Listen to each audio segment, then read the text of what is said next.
শহীদদের তাদের নাম সংগ্রহ করে তাদের পরিবারের সকল সদস্যদের সাথে যোগাযোগ স্থাপন করে আমরা বিএনপি এবং সেই শহীদ পরিবারের সাথে একটি যোগসূত্র তৈরি হয়েছে। আমরা সেই আন্তরিকতা সহিত আমরা এই শহীদ পরিবারগুলোর পাশে যাতে সবসময় থাকি এই প্রত্যাশা আমি আপনাদের সকলের কাছে করছি।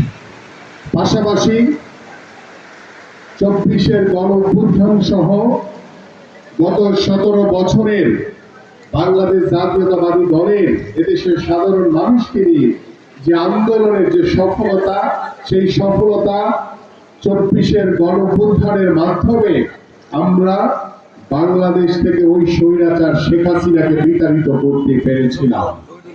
সেই 5ই আগস্ট আগামীকাল এবং আগামী পরশুদিন আমাদের 24-এর গণঅভ্যুত্থানের ছাত্র জনতার ঐতিহাসিক যে গণঅভ্যুত্থানের বর্ষপূর্তি উপলক্ষে আমরা আগামী 6 তারিখ দুপুর 2টায় পল্টন কেন্দ্রীয় কার্যালয়ের সামনে থেকে একটি বিজয় র্যালি অনুষ্ঠিত হবে।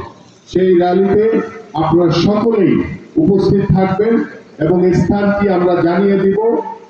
আমি যে বিষয়টি বলছিলাম, গত 17 বছরে ওই স্বৈরাচার দ্বারা যারা গুম খুন হত্যার শিকার হয়েছে, 24-এর গণঅভ্যুত্থানে যারা শহীদ হয়েছে, সেই শহীদদের রক্ত কখনোই বৃথা যেতে পারে না।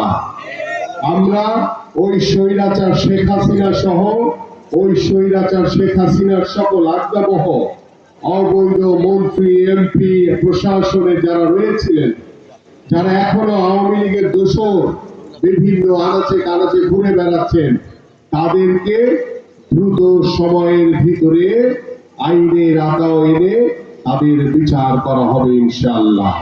এবং আমরা আশ্বস্ত করতে চাই যে আমরা গত 1 বছরে এই অন্তর্বর্তীকালীন সরকারের কাছে বারংবার আহ্বান করেছি যে আপনারা ওই স্বৈরাচারদেরকে আইনের আওতায় এনে দ্রুত বিচার কার্যক্রম শুরু করেন, কিন্তু তারা এখনো শুরু করতে পারেনি। আমরা গত 2023 সালের 13 জুলাই সংস্কারের কথা বলেছি, আমাদের মাননীয় ভারপ্রাপ্ত চেয়ারম্যান জনাব তারেক রহমান বলেছেন, এবং এই অন্তর্বর্তীকালীন সরকারও তারা প্রথম দিন থেকে সংস্কারের কথা বলেছে।